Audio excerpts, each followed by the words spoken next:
regarding architecture in Islamic civilization. Look at the beauty of this mosque, the Blue Mosque in Istanbul in Turkey. And what's amazing in this picture is not only the beautiful appearance of the masjid, but also the difficult building of these huge domes. It was actually an invention by the Ottoman engineers. And I visited myself, I visited a church in Paris in France called Sacré-Cœur Church. Has a huge domes like the domes of the Masjid of the Muslims, and it was written over the door of this church that they tried to imitate the domes of the Muslim masjids, but they failed, and they went to the Ottoman Empire and asked for assistance, and the Ottoman Empire sent 2 engineers from Turkey to Paris, to France, to assist in building the huge domes of Sacré-Cœur Church. This is a castle in Morocco, huge castle in Morocco, Maghreb. This is the largest mosque in the world, in Cordoba. Cordoba Mosque. It's the largest house of worship in general, largest than any masjid, largest than any church in the world. Unfortunately, this masjid is converted nowadays into church. And not most, but all the masjids of Muslims in Andalus are converted into churches after the invasion of the Crusaders to Andalus, unfortunately. These are one of the miracles of architecture in the world, the Cordoba Bridge. This bridge was built in the era of Umar ibn Abdul Aziz, 1300 years ago, and still active till now.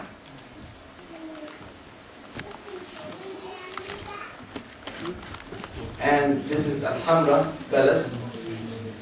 And this is Masjid, the right picture is the Masjid of Al-Hamra Palace. And you can see the crosses over the Masjid. They converted the Masjid into a church too. It was a phenomenon actually. And this is a Masjid in Lahore in Pakistan. And this is a miracle of Islamic civilization, Taj Mahal in India.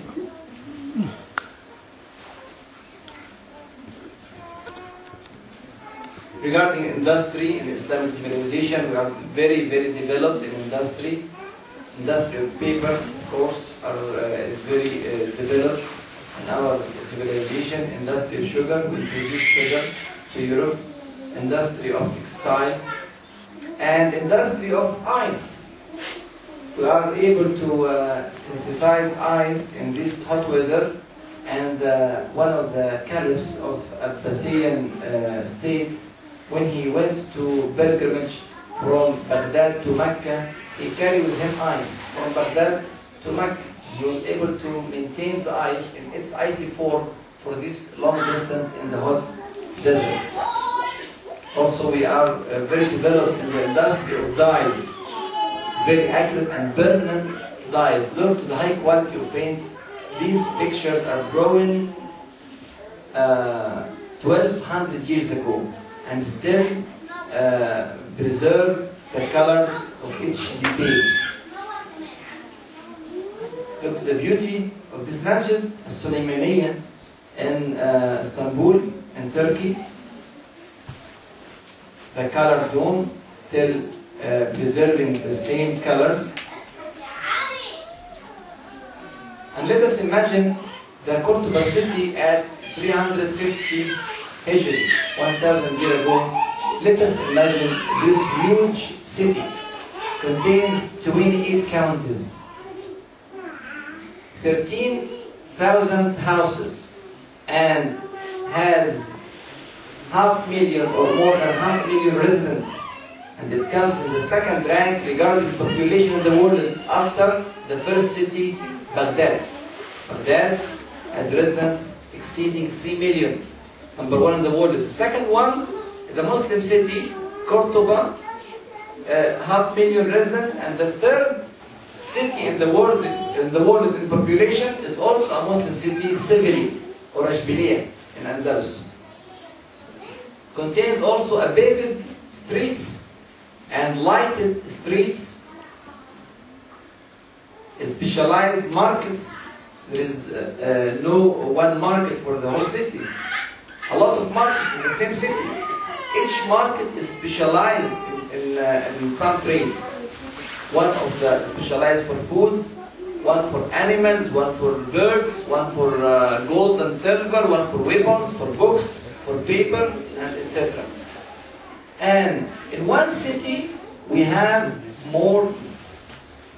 50 hospitals in one city. Imagine. And this is an example of a city. We have a lot of cities like the city of Cordoba. And finally, it contains, subhanAllah, 3,000 mosques. SubhanAllah, huge city. 3,000 mosques. This means that between every 3 houses there is a mosque. 3 houses and a mosque. To make the Jama'ah prayer easy for everybody. You pray in mosque as if you are praying in your home. Very close to your room, actually. And of course, there is a huge mosque, Cordoba Mosque, that gathered all the Muslims in Jum'ah prayer. They used to pray Jama'ah prayer in these small mosques, and they pray Jama'ah prayer in Cordoba Mosque, the largest mosque in the world. And let us imagine first city in Morocco, in Maghreb, at 600 Hijri century, 800 years ago. It was specialized in industry. Look to this city, contains more than 3,000 textile factories. In one city, more than 3,000 textile factories, 47 soap factories, 86 leather factories, 116 dye factories, 12 iron and copper factories, 11 glass factories, 188 pottery factories, and 400 paper mills. All of these in one city. And this is a testimony of Bertrand Russell, the English historian, famous English historian. He said, from India to Spain, the brilliant civilization of Islam flourished. What was lost to Christendom at this time was not lost to civilization, but quite the contrary. It means that even in the period of weakness of Islamic Ummah, civilization of Muslims are going up. And the science and knowledge has a very important role in building not only the Muslim Ummah, or the Muslim nation, but all the civilization in the whole mankind.